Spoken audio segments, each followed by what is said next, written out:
오늘 말씀은 잘 아시는 것처럼 그 수가성의 목마른 여인에게 주셨던 말씀인데 남편을 다섯이나 바꿨지만 지금 남편 또 지나가는 남자고 아무런 자기에게 의미를 주지 못하고 살았던 이 여인이 먹어도 먹어도 마셔도 마셔도 이제 만족이 없고 기갈은 더 심해진 영적으로 그 빈곤한 상태에서 주님을 만나게 됩니다. 이 여인의 모습은 사실 이제 우리들의 모습이라고 할 수가 있죠. 여러분 잘 아는 해밍웨이가 있습니다. 어니스트 해밍웨이는 미국이 나온 아주 위대한 소설가로 우리가 알고 있습니다. 그는 하나님을 잘 믿는 경건한 기독교 가정에서 태어났고 아버지는 의사였고 어머니는 아주 신앙심이 깊은 분이셨습니다. 그렇지만 이 해밍웨이는 장성하면서 점점 하나님으로부터 멀어져 갔습니다. 그는 아주 재치가 있고 쾌활한 반면에 성미가 급했고 술을 많이 마셨고 항상 사고가 자기 중심적인 사고를 하며 살았습니다. 1954년에 노인과 바다라는 작품으로 노벨 문학상을 받았지만 그가 얻었던 그 명예와 인기가 그의 삶을 행복하게 만들어 주지를 못했습니다. 그는 세 번이나 결혼했지만 행복하지 않았고 아프리카 여행 중에 두 번이나 비행기 추락사고로 다쳤지만 그럼에도 하나님께 돌아오지 않았습니다. 해밍웨이는 자신이 늙어가는 것을 극도로 싫어했고 또 자신이 노인 취급당하는 것을 아주 모욕으로 받아들였습니다. 결국 그는 불안과 우울증에 시달리다가 1961년에 자기의 엽총으로 자기 머리를 쏘아서 자살을 하고 말았습니다. 그의 나이 62세였습니다. 해밍웨이가 자신의 마지막 생애 무렵에 남긴 글에서 이런 고백을 읽어볼 수가 있는데요. 해밍웨이는 이렇게 말합니다. 나는 필라멘트가 끊어진 텅 빈 전처럼 그리고 전지약이 다 떨어지고 코드를 꽂으려 해도 꽂을 전원이 없어서 불이 들어오지 않는 라디오의 진공관처럼 허무하고 외롭고 공허하다. 해밍웨이가 왜 이렇게 해도 허무하고 인생은 헛되다고 결론을 지었겠습니까? 하나님 없이 사는 대다수의 사람들은 성공한 다음에 대개 다 허무주의에 빠지고 맙니다. 이 장폴 사르트라는 사람도 인생은 무의미하다고 주장을 했고 버틀란트 러셀이라는 사람은 인생에 대해서 절망을 했고 이 쇼펜하워 같은 사람은 아무도 믿지 못하고 철저한 고독 속에 죽어갔습니다. 신이 죽었다고 외치던 니체라는 사람은 마지막 정신병원에서 생을 마감하게 됩니다.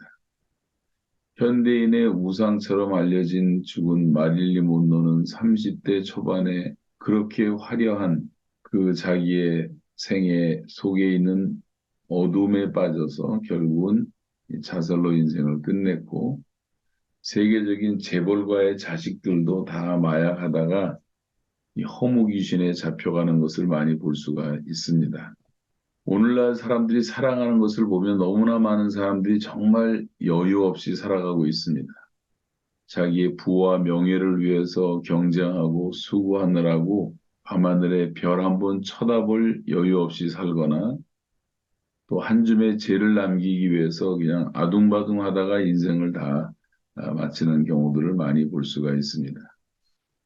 내가 왜 태어났으며 내가 왜 살아야 하며 또 내가 어디로 가고 있는지 인생의 이런 근본적인 문제에 대해서 정말 진지하게 고민하지 않다가 어느 날 갑자기 그렇게도 열심히 살았음에도 불구하고 자신에게 남아있는 것은 아무것도 없는 것을 깨닫고 사람들은 허무해집니다.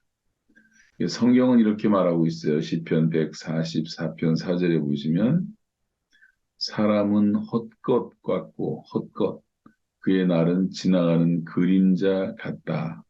이 헛것 같다는 말이 성경에 많이 나오는데 또 어떤 성경에는 한 번에 입김 같다 이런 말도 입김에 불과하고 그 사는 날은 지나가는 그림자 같다. 욥기 14장 1절 2절 한번 같이 읽어보겠습니다. 다 같이 읽겠습니다. 시작. 여인에게서 태어난 사람은 생애가 짧고 걱정이 가득하며 그는 꽃과 같이 자라나서 시들며 그림자같이 지나가며 머물지 아니하거늘. 인생을 이렇게 표현했고 시편 103편에 보시면 15절과 16절 말씀을 같이 한번 읽겠습니다. 인생은 그날이 풀과 같으며 그 영화가 들의 꽃과 같도다. 그것은 바람이 지나가면 없어지나니 그 있던 자리도 다시 알지 못하거니와. 자, 이런 성경 구절은 우리가 수십 구절을 시편에서만 찾을 수가 있겠는데 인생의 허물을 이렇게 어떻게 극복할 것인가? 오늘 세 가지 말씀을 잘 기억해 주면 좋겠어요. 인생의 허물을 극복하는 우리 믿음의 원칙 가운데 첫 번째는 모든 소유권을 하나님께 돌리는 것입니다. 하나님께 모든 소유권을 돌리는 것. 자, 로마서 11장 36절에 보시면 이는 만물이 주에게서 나오고 주로 말미암고 주에게로 돌아감이라. 그에게 영광이 세세에 있을지어다. 아멘. 자, 요 말씀 한마디 속에 기독교의 모든 세계관이 다 들어있다고 볼 수가 있어요. 이 불교의 역사라는 것은 윤회의 역사라고 합니다. 돌고 돌아서 끝이 없어요. 현재의 고난은 과거 전생에서의 업보라고 가르칩니다. 그러나 기독교는 알파와 오메가 되신 하나님, 처음과 나중 되신 하나님, 모든 것이 분명해 시작과 끝이 아주 분명합니다. 그래서 모든 것이 하나님께로 말미암고 하나님께로 돌아갑니다. 하나님은 시간과 공간에서 모든 차원과 모든 국면에서 모든 것을 포함하는 창조자이시고 완성자이십니다. 하나님은 우주에서 이 한눈으로 우주를 볼 수 있을 뿐만 아니라 하나님은 초월자이시기 때문에 우리의 지나간 과거사도 알고 오늘 일어나고 있는 일도 또 우리 앞에 저 미래까지도 다 볼 수 있고 다 인지하시는 주님이라고 할 수가 있습니다. 이 과거와 현재와 미래가 하나님께는 다 하나죠. 그래서 시간을 뛰어넘어서 영혼으로 갈 수 있는 징검다리는 바로 우리 주 예수 그리스도밖에 없습니다. 예수님은 그 영혼을 뚫고 시간 속에 들어오신 분이기 때문에 그리고 부활하신 이후에 다시 영혼으로 가셨기 때문에 그분을 의지하면 우리도 함께 이 세상을 극복할 수가 있는 거죠. 예수님은 이 시간 속에 있는 사람들의 죄와 또 허물과 불의와 또 추악과 뭐 저주와 절망과 이런 걸 다 짊어지고 십자가에서 죽으시고 무덤에 들어가셨다가 부활하심으로 영혼으로 들어가신 분이십니다. 그래서 여러분 허물을 극복하고 시간에서 영혼으로 가는 길은 예수님을 구주로 영접하는 길밖에는 없습니다. 그래서 예수를 꼭 잘 믿고 의지할 때 우리는 이런 모든 허무한 것을 극복할 수가 있고 모든 소유권을 다 포기하고 하나님께 영광을 돌릴 때만 이것은 가능합니다. 이 허물을 극복하는 두 번째 원칙은 이제 하나님께서 나에게 허락하신 구체적인 은사를 우리가 계속 개발하고 사용하는 것입니다. 여기 계신 우리 모두에게 하나님은 각자에게 아주 독특한 은사를 다 주셨어요. 그리고 여러분 각 사람을 위한 하나님의 계획이 있습니다. 또 모든 사람들은 하나님께로부터 받은 자기만의 사명이 있는 거예요. 우리 잘 아시는 인도의 그 유명한 선교사 에도니람 저드슨이라든가 뭐 이런 분들 얘기를 읽어봐도 그렇고 윌리엄 누구죠? 그분 선교 일제 읽어봐도 그렇고 그분들이 위대한 업적을 남겼지만 그 배경에는 어떤 사람은 누나가 거의 반신불수가 되어서 평생을 살았는데 그 누나하고 주고받은 그 편지들 가운데 보면 그 누나의 중보의 기도가 그런 놀라운 역사를 일으켰던 것을 볼 수가 있습니다. 우리가 다 이해하지 못하지만 그렇게 평생 중보의 기도의 사명을 갖고 살아가는 사람들도 있습니다. 그래서 크리스찬의 성공이라고 하는 것은 사람들에게 인정받는 것이 아니라 하나님께 인정을 받는 것입니다. 우리가 하나님 앞에 서게 될 때 하나님께서 가장 정확하게 또 적확하게 우리 인생을 평가하실 것입니다. 네, 우리의 인생을 평가하는 하나님의 기준은 두 가지가 있는데 우리가 하나님 나라를 위해서 내게 주어진 달란트를 내가 정말 100% 사용하였는가? 그리고 또 하나는 그 사용하는 과정에 있어서 우리가 정말 열심히 했고 땀을 흘렸고 정직했고 섬겼고 사랑으로 했고 하는 것들을 하나님께서 우리에게 이제 물으실 것인데 재능이라고 하는 것은 타면서부터 나면서부터 태어나면서부터 이렇게 갖는 것이지만 은사라고 하는 것은 성령님이 주시는 것입니다. 우리가 하나님의 사람으로 거듭나는 순간 성령께서는 각 사람에게 이제 은사를 주신다고 성경은 말씀을 하고 있어요.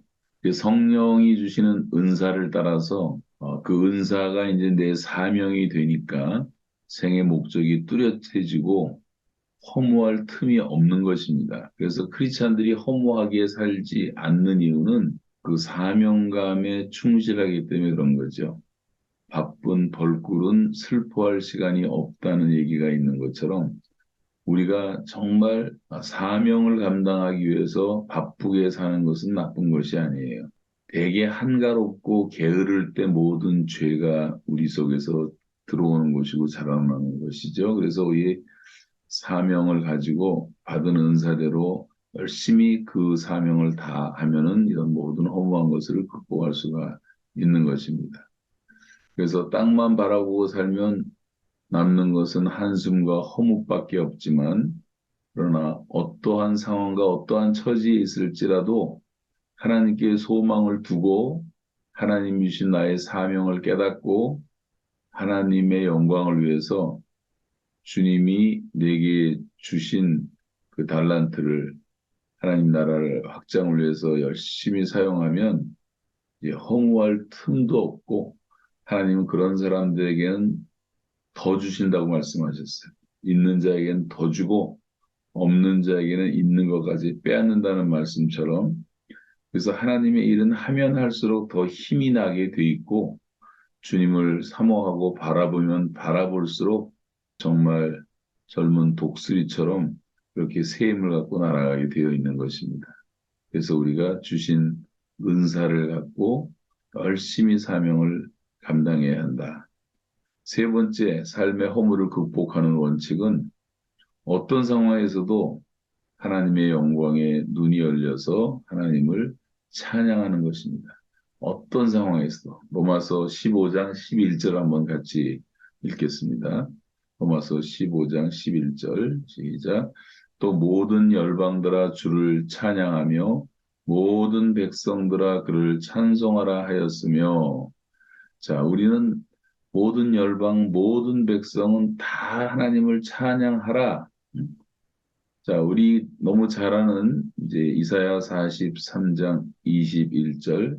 외우기가 쉬워요. 4, 3, 2, 1, 1, 2, 3, 4 거꾸로 외우시면 됩니다.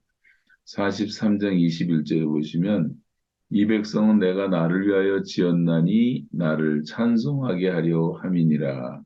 그러니까 정말 겸손한 사람, 하나님을 경외하는 사람들은 반드시 하나님을 찬양하고 하나님께 감사하게 돼 있죠.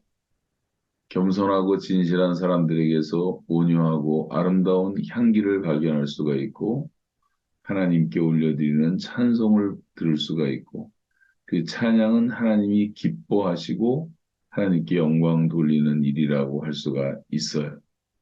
그래서 사탄과의 영적인 전투에서도 이 찬양은 큰 힘이 되고 강력한 무기가 되는 것입니다. 하나님은 항상 찬송하는 자를 축복하시고 찬송하는 자에게 능력을 베풀어 주시는 거예요. 아무리 내 상황이 슬프고 어려울지라도 여러분 정말 우리식으로 말하면 인간식으로 이를 악물고라도 하나님을 찬양하고 믿음으로 하나님을 찬양하다 보면 우리의 상황도 다 바뀔 수가 있는 것입니다. 그것이 바울의 감옥의 지진 사건이었고 또 많은 사람들의 이제 기도의 간증을 들어보면 정말 하나님을 찬양하다가 그 순간 하나님의 놀라운 역사로 말미암아 우리가 하나님을 경험했던 그런 간증들을 많이 들을 수가 있습니다. 그래서 우리가 이제 허무와 어떤 정신적인 침체를 가져오는 최고의 주범은 우리 어려운 상황이 아닙니다. 바로 부정적인 인생관이라고 할 수가 있어요. 그래서 찬양이라는 것은 곡조가 있는 기도고 영혼 깊은 곳에서 흘러나오는 이 하나님을 향한 우리의 신앙 고백이라고 할 수가 있습니다. 우리 입술은 하나님을 찬양하도록 지음을 받았기 때문에 우리의 입술은 반드시 찬양하는 데 쓰여져야 되는 거죠. 찬송의 열매가 반드시 입술의 열매가 되어야 합니다. 그럴 때 우리는 허물을 얼마든지 극복할 수가 있는 거죠. 허물이라고 하는 것은 항상 과거에 집착하며 살게 만들지만 찬양은 우리 현재에 대한 감사와 또 미래에 대한 희망을 노래합니다. 허무감이라는 것은 아무런 기대가 없지만 이 영광의 찬양은 하나님의 개입을 항상 가능하게 만들고 하나님의 임재와 또 하나님의 선하심을 날마다 우리가 경험하게 됩니다. 허무라고 하는 것은 영적 에너지를 탈진하게 만들지만 이 영광의 찬양은 우리를 충만하게 충전해 주는 힘이 있어요. 그래서 찬양할 때 우리가 다 은혜를 받고 설교에도 은혜도 못 받고 전도에도 예수를 모르던 사람들이 찬양 집회에 왔다가 변화되고 주님을 영접하는 경우들도 제가 많이 보게 되었는데 그 찬양은 능력이 있어서 그런 것입니다. 허무라고 하는 것은 영적 에너지를 탈진하게 만들고 영적 짐을 무겁게 만들지만 영광의 찬양은 이 우리의 마음을 정말 가볍게 만들어줍니다. 허무는 절망이지만 이 찬양은 소망이라고 할 수가 있어요. 그 영국의 그 로이던스 목사님이 한 얘기를 한번 읽어보시겠는데 그 아멘에 대해서 이렇게 말했어요. 아멘이라고 말하는 사람들은 나는 전무이며 하나님은 전부이십니다라고 고백하는 사람이라고 말을 했어요. 우리가 이제 아멘하고 진실로 받아들일 때 우리는 나는 전무입니다. 하나님이 나의 전부입니다. 고백하는 거죠. 하나님이 나의 전부이심을 고백하고 만물의 기원이 다 하나님임을 잊지 말고 나에게 주신 사명을 깨닫고 사명대로 살아가면서 우리가 정말 당연히 찬양받기에 합당하신 그 하나님을 찬양하고 그 감사가 나의 노래가 되고 찬양이 나의 생활이 되고 예배가 나의 어떤 주권이 되어서 모든 허무와 부정적인 시각과 냉소주의를 극복하게 될 때 우리는 하나님의 기뻐하시는 자녀로 살아갈 수가 있는 것입니다. 여러분 마음에 공허한 마음이 아직도 있다면 오늘 말씀들을 기억하면서 하나님께 기도했으면 좋겠습니다. 자, 오늘은 기도문을 같이 한번 읽으면서 기도하겠어요. 자, 천천히 한번 같이 기도문을 읽으면서 기도하겠습니다. 영원히 찬양 받으실 하나님 아버지, 주님의 언약의 말씀을 붙들고 항상 주님을 찬양하며 감사하며 살게 하시고 삶의 허무와 상처들을 주님을 통해 말씀을 통해 위로받고 제 삶을 바로잡게 하소서. 다른 곳에서 행복을 찾다가 결국 좌절하고 인생의 허무함을 느끼며 힘든 시간을 살지 말고 우리 인생의 참된 행복은 하나님에게서 나옴을 깨닫고 허무를 극복하게 하소서. 주님이 나에게 주신 사명을 깨닫고 그 사명대로 살아가면서 감사로 노래하고 주님께 영광의 예배를 드리는 참 행복을 누리며 살게 하소서. 허물을 극복하는 믿음의 원칙대로 실천하며 살게 하시고 제 영혼이 여호와 하나님께 영광을 올려드리고 주님의 행하심을 자랑하게 하옵소서. 찬양을 통해 곤고한 영혼들이 위로를 얻게 하시고 죄를 멀리하며 범사에 감사할 수 있는 생활이 되게 하옵소서. 우리 모두가 길이요 진리요 생명이신 예수님 안에서 하나님의 끝없는 사랑을 받는 행복한 사람이라고 선포하게 하시고 하나님의 자녀들은 특권을 깨닫고 그 은혜를 마음껏 누리며 살게 하소서. 예수님의 이름으로 기도드립니다. 아멘.